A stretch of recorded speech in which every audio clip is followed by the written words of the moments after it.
நம் மனதில் பதித்தவர் அண்ணா அன்றோ.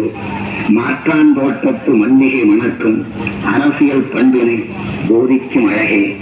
மறப்போம் மன்னிப்போம் மாற்றார் ஏசல் தாங்கிடும் மாண்பே. எவர் கற்று தந்தார் இதனை அரசியல் நடாத்தல் நன்றென்றார் அண்ணா.